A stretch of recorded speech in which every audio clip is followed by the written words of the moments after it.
Hello, my dear students. Welcome in the social science class. So, what we are studying? We are studying about the Earth in the solar system. So, we have studied about the different celestial bodies. What is full moon? What is new moon? New moon is on the Amavasya, and full moon is also called Purnima. यानी full moon में moon full होता है, complete होता है, और इस दिन night में रोशनी होती है, मूनलाइट होती है. एंड न्यू मून के time there is dark night. Okay, so this is called Amavasya. Then we have studied what is the celestial bodies. All the objects located in the sky, or we can say in the space, these are called celestial bodies. Then we discussed about stars. Sun is our nearest star. Then we have studied about the constellations. Constellations क्या होते हैं? नक्षत्र.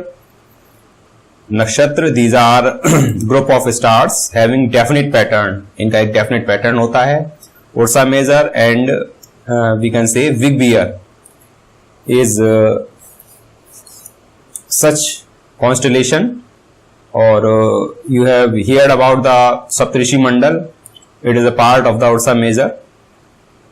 Then we have studied about the pole star. Pole star के बारे में हमने जाना. Planets क्या होते हैं, इनके बारे में हमने स्टडी किया. Then we studied about the solar system. Okay, solar system को हमने बहुत अच्छी तरीके से स्टडी किया. कौन सा planet किस पोजीशन में है, किस तरीके से वो सन के चारों तरफ रिवॉल्व करता है. अब इसको हम एक एनिमेशन की हेल्प से भी देखेंगे, जिससे आपको और अच्छा क्लियर हो जाएगा. So we have studied about different planets of the solar system, and we have also get familiar that Pluto, which was earlier a planet, is now not a planet. अब ये प्लैनेट नहीं है, पहले ये planet हुआ करता था. 2006 में जो इंटरनेशनल एस्ट्रोनॉमिकल यूनियन इसकी मीटिंग हुई थी, उसमें ये फैसला लिया गया कि प्लूटो को एक प्लैनेट नहीं माना जाएगा, because it does not fulfil the requirements for being the planet.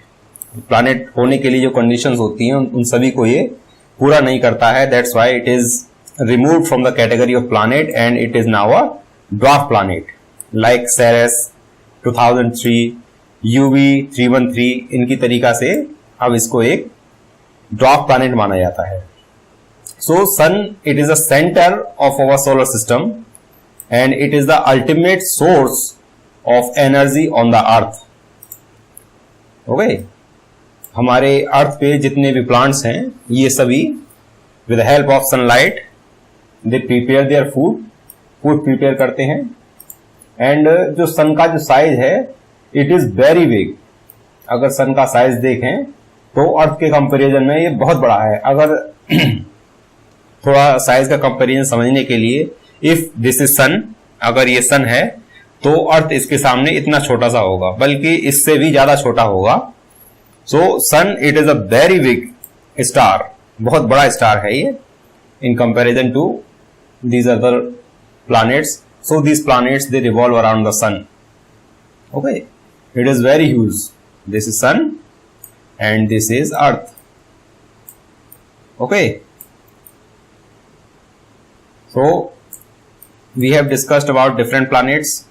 इनके बारे में हमने डिस्कस किया. Now we'll see with the help of animation कि किस तरीके से ये प्लैनेट रिवॉल्व करते हैं around the sun. Okay, so let us see. पहले इसको क्लियर कर देते हैं.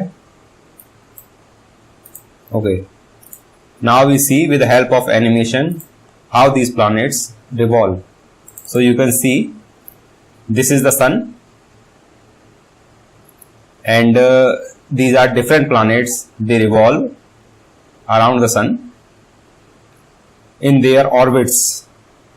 ये जो lines आप देख रहे हैं, these lines, these are due to these are the paths, or we can say orbit of the revolution. इसको थोड़ा छोटा करते हैं. Okay, So here you can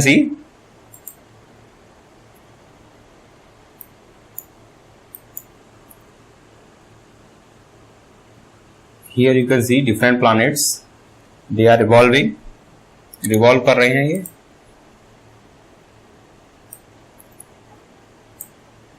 Okay, in the center it is sun. It is a star of our solar system and it is the center. And here you can identify the earth.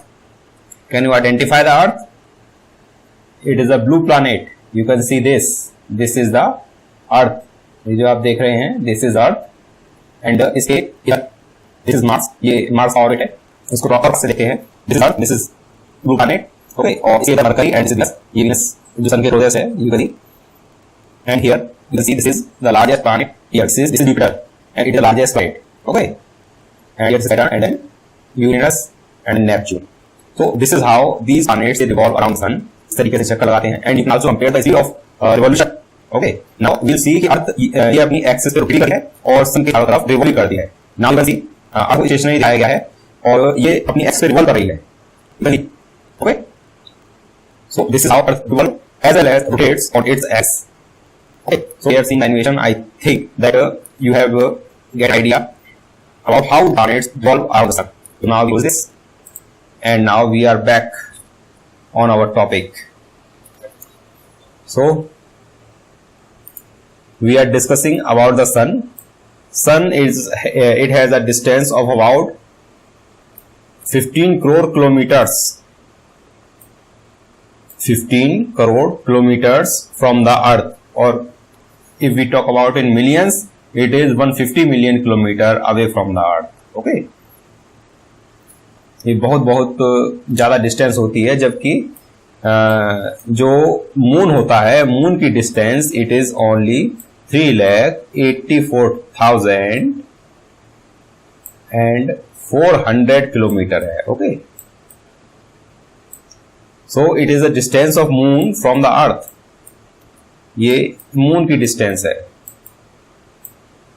And सन की distance इससे बहुत ज्यादा है. It is 15 crore kilometre अगर एक average निकालें, because जो अर्थ सन का रेवोल्यूशन करती है तो जो पाथ होता है इसमें कुछ पॉइंट्स ऐसे हैं जहां पे अर्थ सन के क्लोज हो जाती है और कुछ पॉइंट्स ऐसे हैं, कुछ प्लेसेस ऐसे हैं जहां पे अर्थ सन से काफी दूर हो जाती है. But on an average it is 150 million kilometre.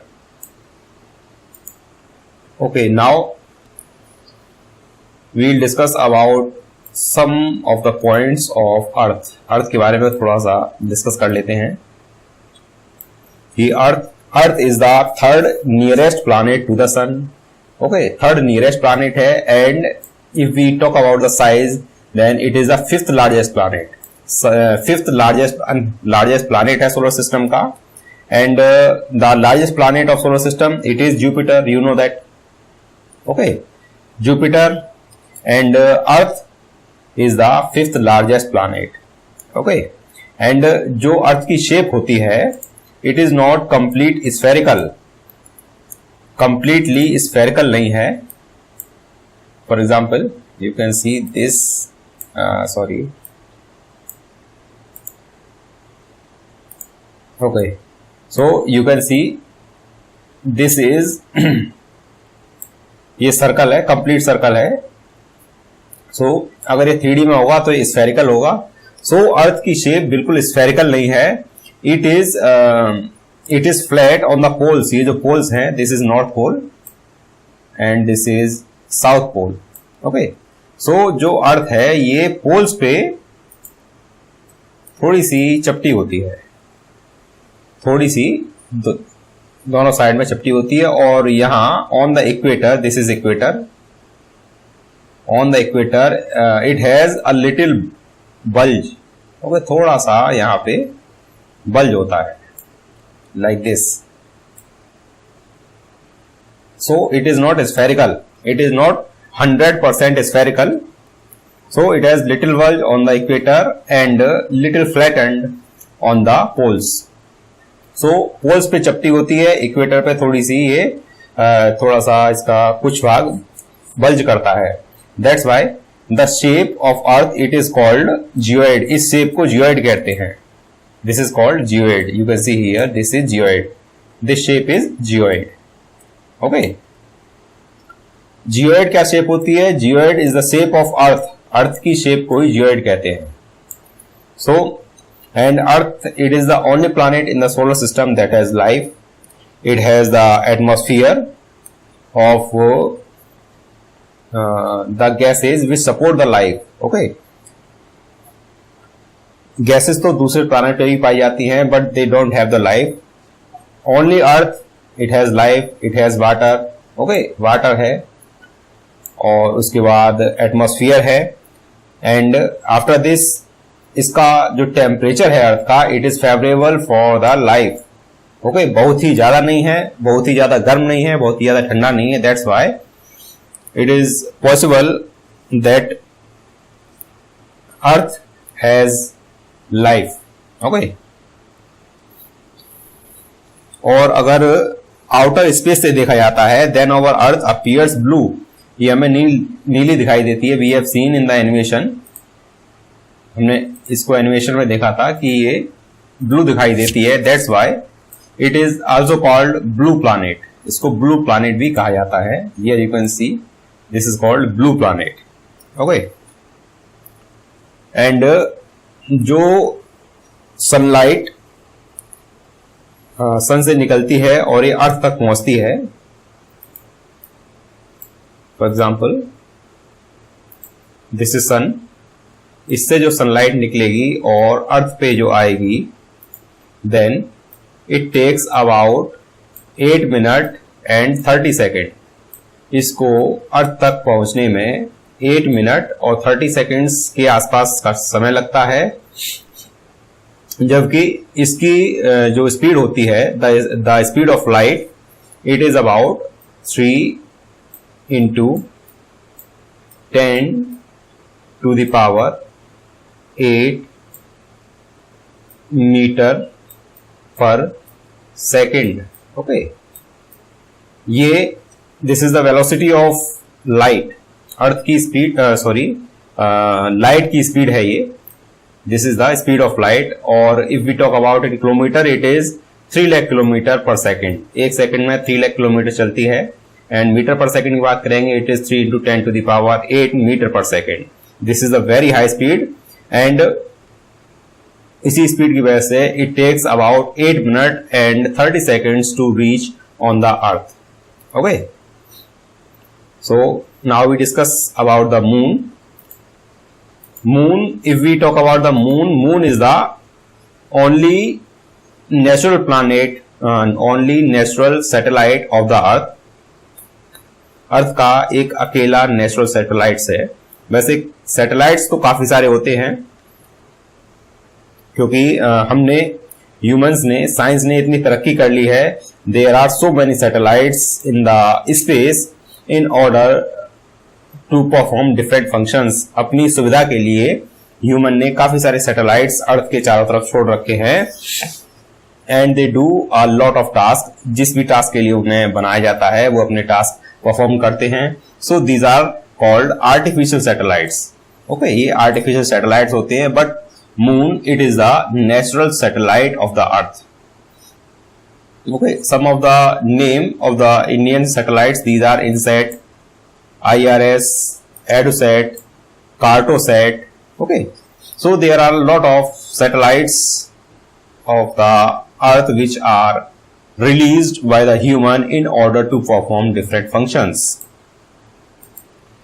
Or here you can see the process by which these satellites, they are released in the space with the help of rocket.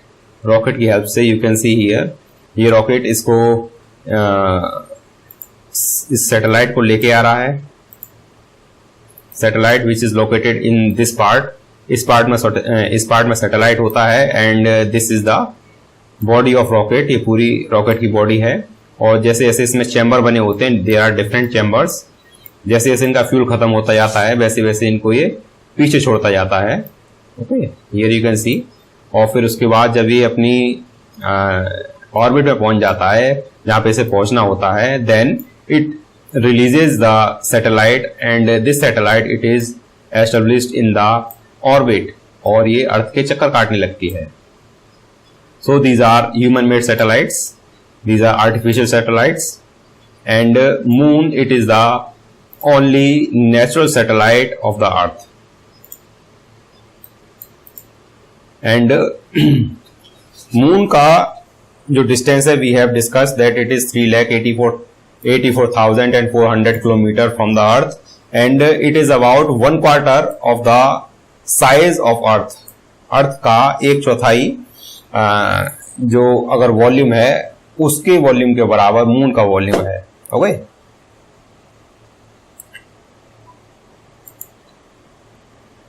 And we know that moon it takes about 27 days to revolve around the earth. moon अर्थ के चक्कर लगाता है and it takes about 27 days. 27 days का इसका time period है अर्थ के चारों ओर revolve करने का एंड इतना ही समय ये अपनी एक्सिस पे रोटेट करने में लगाता है. That's why only one side of the moon it is visible.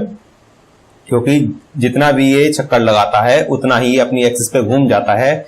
That's why only one side of the moon it is visible to us due to the same rotation period and same revolution period. दोनों period ये same होते हैं. Okay that's why it takes 27 days to revolve around the earth. If you carefully watch the surface of the moon, then you can see there are many craters. We can say craters एक तरीके से गड्ढे होते हैं जो कि different asteroids या फिर डिफरेंट जो कॉमेट्स होते हैं, जो उल्कापिंड होते हैं, मीटियोर्स होते हैं, ये जब हिट करते हैं तो उनके हिट करने से एक गड्ढा सा बन जाता है. This is called crater. You can see these different craters on the surface of moon. कई सारे क्रेटर्स होते हैं एंड माउंटेन, इसमें माउंटेन्स भी होते हैं मून पे, मार्स पे. ये जो डिफरेंट प्लैनेट्स हैं, जो टेरेस्ट्रियल प्लैनेट्स हैं, इन पे माउंटेन्स भी पाए जाते हैं. So there are different craters. कई तरीके के गड्ढे होते हैं एंड प्लेन्स भी होते हैं, माउंटेन्स भी होते हैं, डिप्रेशंस भी होते हैं on the surface of moon. And one thing you should know that the first person who reached on the moon, that is who has step up on the surface of the moon, it is Neil Armstrong. Neil Armstrong was the first person जो कि moon पे सबसे पहली बार पहुंचा था. first person to reach on the moon on 20 July 1969. This is Neil Armstrong. Okay. So we have studied about the moon. Now we'll move to the asteroids. So we have previously discussed about the asteroid belt कि Mars और moon के Mars और Jupiter के बीच में एक asteroid belt होती है. Here you can see in this diagram. This is the asteroid belt. This is asteroid belt. This has millions of asteroids. इसमें कई सारे एस्टेरॉइड्स हैं, छोटे बड़े, मिलियंस ऑफ एस्टेरॉइड्स हैं. And this is asteroid belt and it is located between the Mars. Here you can see Mars. This is Mars and this is Jupiter. Mars और Jupiter के बीच में एस्टेरॉइड बेल्ट होती है and these asteroids they are of different size के होते हैं and they also orbit around the sun. इस सन का चक्कर लगाते हैं ये. ओके सो जिस तरीके से प्लैनेट्स सन का चक्कर लगाते हैं उसी तरीके से एस्टेरॉइड्स ये भी सन का चक्कर लगाते हैं. Okay so these are asteroids. Now we discuss meteoroids कि मीटियोरॉइड्स क्या होते हैं. So now we discuss meteoroids. So meteoroids these are small pieces of rocks के स्मॉल पीस होते हैं which also revolve around the sun के चारों तरफ ये भी चक्कर लगाते हैं. ओके बट समटाइम्स ऐसा हो जाता है कि ये मीटियोरॉइड्स ये सन का चक्कर लगाते लगाते अर्थ के पास आ जाते हैं और ये they fall upon the earth when they enter in the atmosphere of earth. जब ये अर्थ के एटमॉस्फेयर में एंटर करते हैं then due to the friction of the air से जो फ्रिक्शन होता है सो उससे ये हीट अप हो जाते हैं एंड और हीट अप होकर ये जलने लगते हैं। That's why we see a kind of light in the sky. Okay, थोड़ी सी देर के लिए हमें स्काई में थोड़ी सी देर के लिए लाइट दिखाई देती है, थोड़ी देर के लिए चमकती है और बंद हो जाती है। तो कहा जाता है कि तारा टूट गया, मतलब एक तरीके से पहले कहा जाता था कि तारा टूट गया। सो वो कोई तारा नहीं होता है, यही मीटियोरॉइड्स होते हैं and they fall in the atmosphere of earth and due to friction they gets heated and we see the flash और लाइट। ओके, कभी कभार ऐसा होता है कि ये जो मीटियोर्स होते हैं ये पूरे जल जाते हैं, अर्थ की सरफेस पर नहीं पहुंच पाते हैं, लेकिन कभी कभार ऐसा होता है they reach on the surface of earth की सरफेस पे पहुंच जाते हैं and they struck on the surface of earth से टकरा जाते हैं और उसमें एक बड़ा सा गड्ढा भी हो जाता है। As you have seen on the surface of moon, जिस तरीके से मून की सरफेस पे होता है, एक इसी तरीके का एक मीटियोर टकराया था इन द महाराष्ट्र में टकराया था और वहां पे अब इस समय एक जो गड्ढा हुआ है उसमें that got filled with water से भर गया and it is now a lake. अब ये एक लेक बन गई है and it is located in Maharashtra. Okay, so they also struck on the surface of earth and sometimes they got completely burn in the atmosphere, कभी बार burn भी हो जाते हैं। सो दीज आर मीटियोरॉइड्स, और जब ये अर्थ के एटमॉस्फेयर में प्रवेश कर जाते हैं these are called meteors. Okay, so these are meteoroids and now we'll talk about the galaxy. So what is galaxy? Galaxy is a system of billions of stars. इसमें कई सारे स्टार्स होते हैं, there are billions of stars. Okay, and you have seen in the sky कि एक जो हिंदी में कहा जाता है आकाशगंगा होती है, it is our milky way and it is our galaxy. एक गैलेक्सी में कई सारे स्टार्स होते हैं, बिलियंस ऑफ स्टार्स होते हैं और ये कई सारी गैलेक्सियां, मिलियंस ऑफ गैलेक्सियां हैं और ये मिलियंस ऑफ गैलेक्सियां ये मिलकर यूनिवर्स बनाती हैं। So in fact universe it is a very huge structure. Okay, जिसमें कि सब कुछ आ जाता है। एक गैलेक्सी, इसमें कई मिलियंस ऑफ स्टार्स होते हैं, बिलियंस ऑफ स्टार्स होते हैं और कई सारी मिलियंस ऑफ गैलेक्सीज मिलके एक यूनिवर्स बनाती हैं और यूनिवर्स में ही सब कुछ आ जाता है। Everything it comes in the universe. Okay, और इसका साइज कितना बड़ा है ये अभी तक कोई डेफिनेट नहीं है। Nobody has explored the universe. Scientist इसमें लगे हुए हैं, they are collecting different types of information, okay, and providing us different information. They are discovering new planets, they are discovering new stars, नए phenomena discover कर रहे हैं. So scientists they are still exploring the universe and this discovery will continue on the future. This जारी होती रहेगी. So this is all the chapter. We have done this chapter and on the next turn we will do exercise of this chapter. So thanks for watching video.